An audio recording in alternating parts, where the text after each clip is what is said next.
Happy International Women's Day, comrade. Let's have a look. Good morning, everyone. Welcome to this episode of Heiser Says. I've got my stein of coffee, and I'm ready to talk about International Women's Day. Now, what should I talk about? Should I talk about the gender pay gap? Should I talk about perhaps the working gap? Should I talk about all these other sexist issues? I've got a whole lot of videos that I've already done on the gap series, and I'll just put a card to that up here. I thought I would look at kind of the history of International Women's Day, and then that's morphed into propaganda posters. So, International Women's Day, it started in Russia, Soviet Russia, and has grown from there. It was adopted by the United Nations in 1975, and is growing more and more around the world every year. But it is a socialist event. It started in Russia. It started in the Soviet Union. It's to raise awareness of women and girls, civil issues, anti-discrimination, all these type of things, but it's kind of morphed into just, praising women. So I thought we would go through a whole series of images, and here's a photograph from women demonstrate for bread. They want bread and peace. Let's just chuck peace on there in 1917 in Petrograd, Russia. So, there you go. They're demonstrating, they're marching. We'll go here. So I'm going chronologically from as far back as, posters I've discovered or images I've discovered to close to today. So this is a call for arms for women during the siege of Haarlem in 1592. So it's not really a propaganda poster, but you can see how, in the Netherlands, in that time, bring the women to arms, into the fight. And it kind of contrasts with some of the images and posters that you'll see from the wars, where the women are sending the men off to fight. This was a long time ago. Wasn't the Dark Ages and medieval times meant to be completely evil and horrific for women? So, here's one from 1918, and I'll have links to all of these posters, which I found on a Reddit group, propaganda posters, and I love it. It's propaganda posters are what memes are now. Okay, the meme war is a propaganda war. It's no different. We're in a propaganda war for culture, and this is just looking at how it was done in the past. You can see all the different persuasion techniques and the art styles, and it's quite fun to see some things never really change.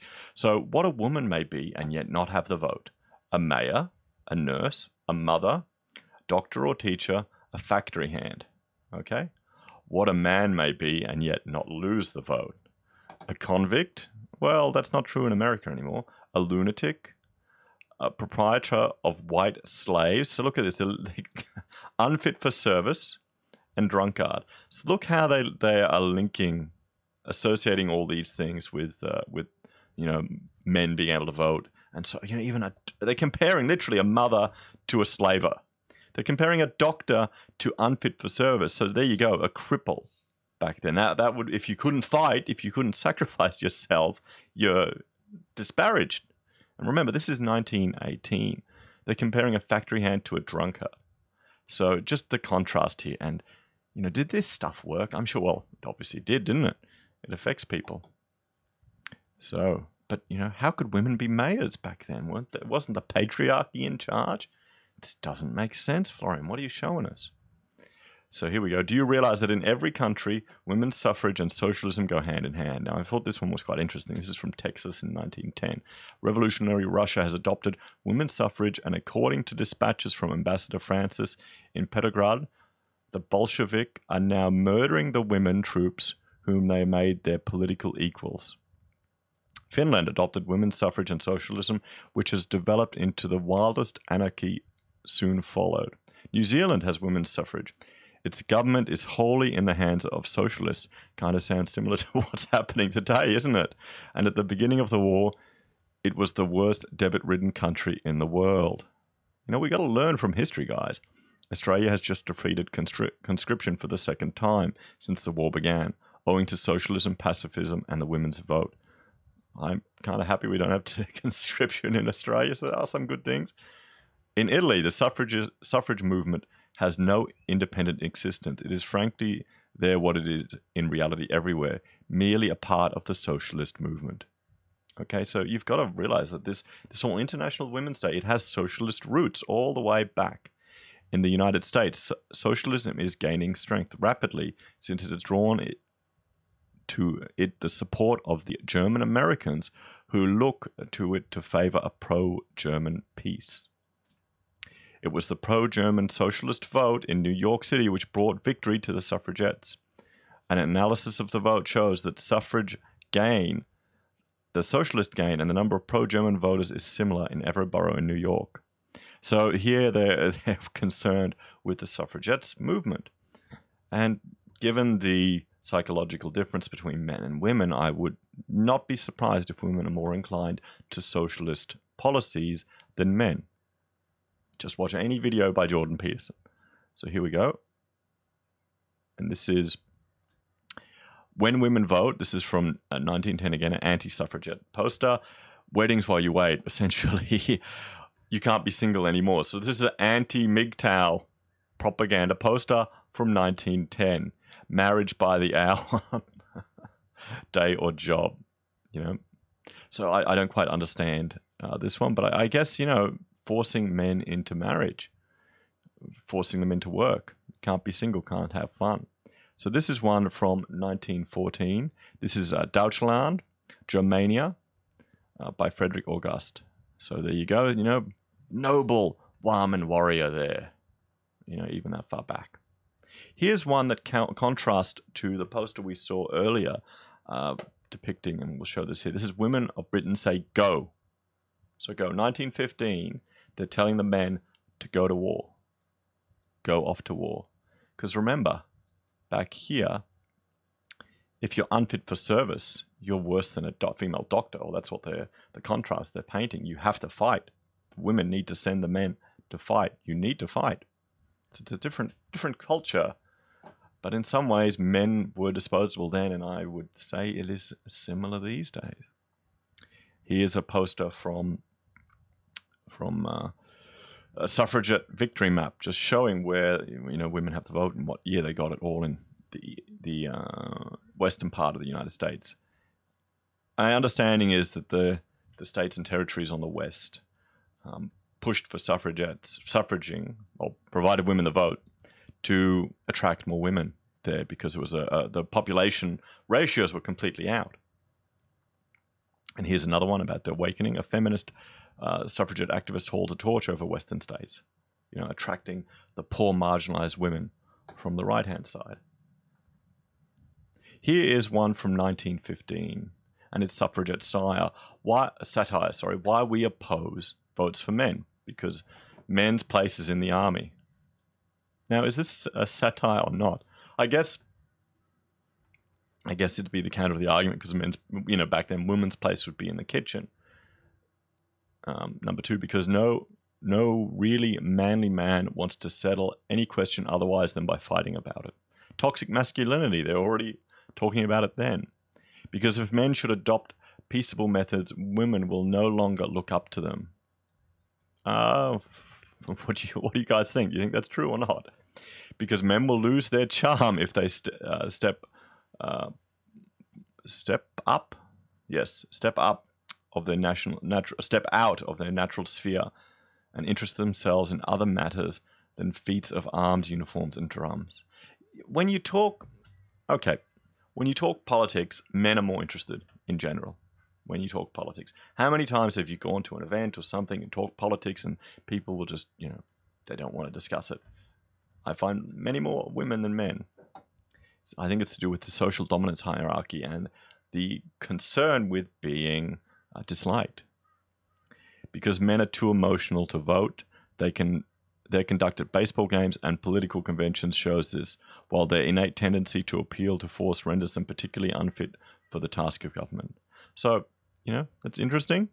We can deconstruct that a little bit. Here's one from 1917 saying, women workers, take up your rifles from Russia. And I kind of like the art style. It looks quite beautiful. You know, you got to remember these are all painted by hand. Here's an anti-sexual harassment poster from the Soviet Union in 1930. So you can see here all, because they remember, it's all equality in the Soviet Union, equal outcome, equal everything. How did that work for the Soviet Union?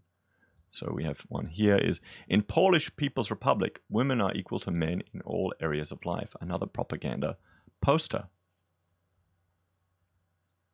Here's one from an anti-suffragette poster from 1940s in Switzerland.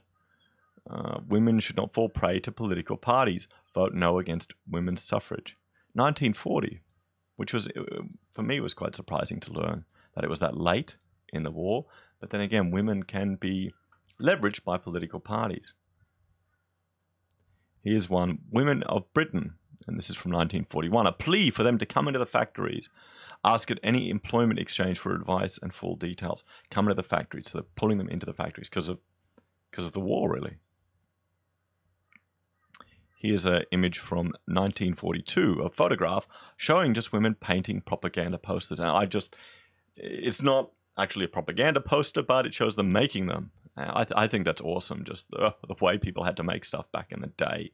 You can't just do it in Photoshop and print these posters out. They had to paint them. So they're works of art. Here's a good one from 1942 in the United Kingdom. Telling a friend may mean telling the enemy. So here you go, gossiping with her friend, and then she's gossiping with the black-haired, so you got the cute blonde talking to the Navy boy, and she tells her redhead friend, and she tells the bad, evil, black-haired woman, brunette, and she, of course, tells the Nazi, the blonde-haired, stern-faced Nazi. There you go. So, I mean, you can see parallels to this and the meme war and the culture war that we're currently going in. So here we go. She may look clean, but pickups, good time girls, prostitutes spread syphilis and gonorrhea. You can't beat the Axis if you get VD. Okay? Just think about all the garbage that's coming out of the radical feminists now about kind of being proud of their diseases, being proud of their mental illness, being proud of the fact that they've got STDs. Or, STIs, sorry, sexually transmitted infections. I mean, look at that. Sure, this is for the war, good time girls. Okay. We're learning about history here, guys. So this one is Women of Italy. Listen to the voice of the fatherland. Enlist in the Ausiliar Service, the Italian Socialist Republic of 1944. Or commies. Here's a good one. This is from 1949 in Soviet Russia. In Russia. So they have discrimination, unemployment, and poverty, okay? Oh, the poor. Look at this. We have equality, freedom, well-being. Just think, in 1949. Think back to now. Oh, no, sorry, project forward to now where these two nations ended up, where just the quality of life, the education and opportunities for women in America compared to Soviet Union. Just think about that. Because, if they had known, where their ideology would have ended up, would they have gone down it? Of course they would. Here's one from Algeria in 1958. And it's a French poster. It's anti-hijab or anti-hiak. Forgive my French. And the translation is, aren't you cute, beautiful? Unveil yourself. Okay? Women were calling to unveil, to remove the veil. And now you don't even have radical feminists at all being critical of the hijab. Hijab is, women are covering themselves up at universities with a hijab as a strength. I feel like we're living in 1984 where it's, the just change of talk, where reality isn't correct. I thought this one was quite good. Here's one. Gender equality and worker-friendly environment in this 1964 painting by Alexander Dianetka, used in posters and publications. Okay, gender equality and worker-friendly environment. That's kind of what we're talking about in International Women's Day today, isn't it, guys? And, the rockets blasting off into space, everyone fit and toned, and they're obviously polishing a rocket there in a living room for some bloody reason. And, look at these, you would not build a handrail like that. You'd either have to be glass, you'd need a few other rails. Kids would fall down, but there are no children. Notice this, in this future, there are no children. Who's having the kids? They tend to forget that in their fantasy world, don't they? Here's one. Our women, our pride. See, pride existed back in 1967. A Soviet poster celebrating the first woman in space. Valyenta Terakova. So, you know, good on her. Good on her. But my understanding is she struggled afterwards. And in actually flying in there. So, you know, equality for all. Fantastic. But damn. Look at that. They even got the wheat there. And yeah, good old commie posters. You gotta love them. I love their music and their posters. Pretty much the only good export. And Tetris. So, let's jump further ahead to just before International Women's Day was adopted by the United Nations. So it was adopted in 1975. And this is a poster from Britain in 1974. And let's just have a read of some of the things on this poster to look at what they demand. They demand free 24-hour childcare. They don't even want to take care of their kids. They want to cast off the burden of motherhood. They want to cast it off and have free 24-hour childcare, which is insane. My understanding is in Nazi Germany and Austria, they had childcare like that, so they could get the women and the workers into factories. Equal pay now. Okay, they were pushing for equal pay then. I literally had a discussion last night with someone about the gender wage gap in architecture. And if my opinion is now at the point, if you've never run a business and employed anyone, I don't care. You've got no idea. If you've been an employee your whole life, you don't actually understand what you're talking about. And that goes for the people researching it too.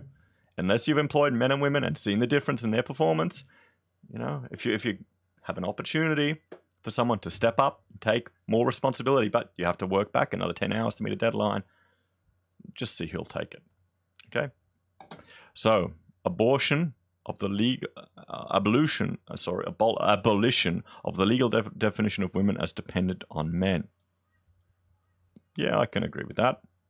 Equal education and job opportunities. Yeah, we've got that now. We've got that now. We've got that now. We don't have that now, but they're pushing for that. An end to discrimination against lesbians. Okay, cool. I think it's going to get worse because the radical feminists are pushing for political lesbianism, where you simply an anti-male stance. If you haven't looked it up, guys, look up that. It's just insane. Free abortion and contraception on demand. So they want free childcare and free abortion. They want everything free. See, that this is the thing, guys. Nothing comes for free. Nothing comes for free. This is insane. This is just insane. Freedom for all women from the intimidation by the threat or use of violence or sexual coercion, regardless of marital status. An end to all rules, assumptions, and institutions which perpetrate male dominance and men's aggression towards women. So it's toxic masculinity. So if they were pushing for that in 74, and we still have the media full of toxic masculinity, we have here in Australia our government spending millions for domestic violence. Our borders are a Duluth border, where, you know, only men can be the perpetrators of violence against women and children. Yet the statistics, even back then, show intimate partner violence was pretty much bilateral, both people. Okay, both people. So this shows you just the socialist roots of this. So let's jump ahead a bit more. And, you know, this is just another Burka's We Prefer Bikinis poster from the Alternative for German for 2014. I just had to include it, you know, because I've been looking at so many communist and feminist posters. I need to include something a bit nicer, a bit prettier. So, what about today? International Women's Day. What's the propaganda poster today? It's Balance for Better. And let's jump here and we'll have a look at this, their website, Balance for Better. So I can make sure you can see it all. International Women's Day 2019 campaign theme, Balance for Better. The future is exciting. Let's build a gender-balanced world. Now just remember, guys, we've looked at posters from 50 to nearly 100 years. Oh, well, yeah, back 100 years. And look at what they were pushing and look at what's getting pushed now. Everyone has a part to play, all the time, everywhere. From grassroots activism to worldwide action, we are entering an exciting period of history where the world expects balance. We notice its absence and celebrate its presence. Just a rebranding of equality, isn't it? It's a rebranding of equality. You can just see the socialism coming out of this. Balance drives for a better working world. Let's all create a balance for better.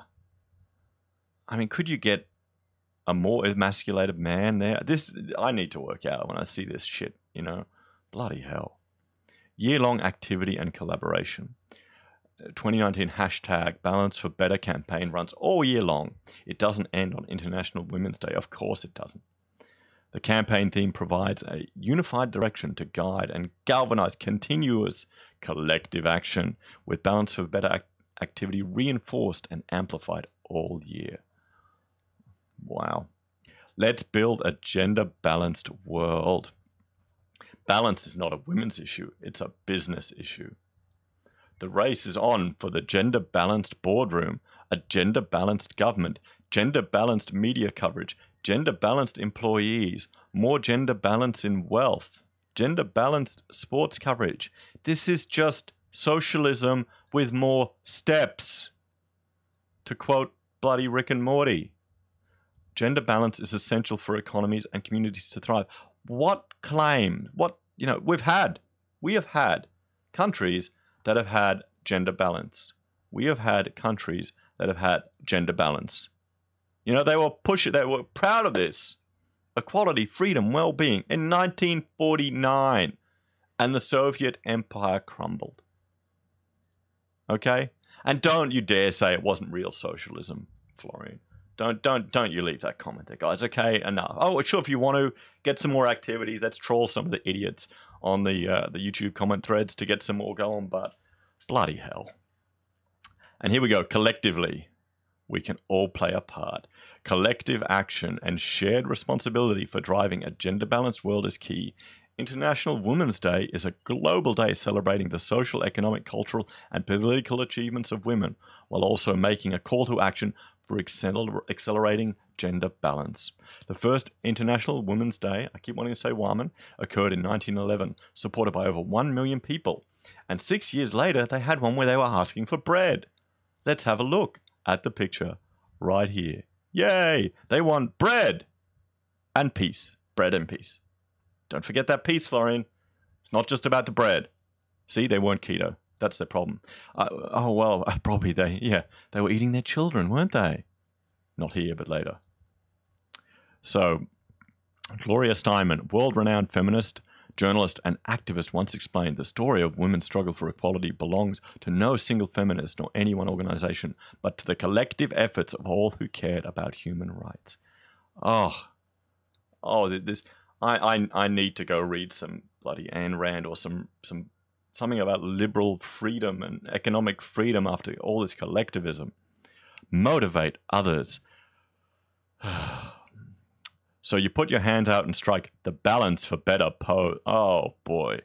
So they're turning everyone into a propaganda poster. They're turning you all into a propaganda poster to do this pose. And make International Women's Day your day. You do what you can to truly make a positive difference for women everywhere. So you can now, thanks to technology, we've got the ability to communicate to everyone in the world and to do this stupid pose and virtue signal. You know, I'll invent another one, that one there. No to socialism. Okay? No to socialism. Amplify via social media. Post your hashtag IWD. I probably will post this one as IWD. Message on social media with your hands out. Balancing pose for a strong call to action for others. That's it, comrade. That's it, comrade. You know, we'll get the hammer here and the sickle here. Oh, that's a terrible drawing. Take action for International Women's Day and beyond. How will you balance for better? Wow. So, guys, thank you for joining me through this journey through historical propaganda posters. And we can see now what they're doing these days. What do you think? Do you think... can you see the links to socialism here permeating this? Can you? Because bloody hell I can. And it's just frustrating. It really is. We need to... Women who want a merit-based civilization, who want, competition and opportunities based on merit, not on quotas, not on this bullshit equality. They need to activate.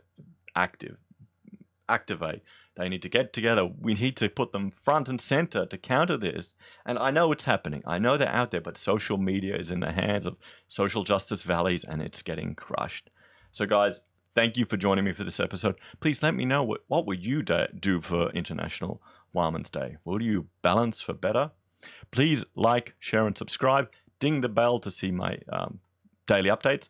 I'm trying to do 2 videos a day for March. Let me know how I go. Guys, thanks for joining me. See you later. Bye for now.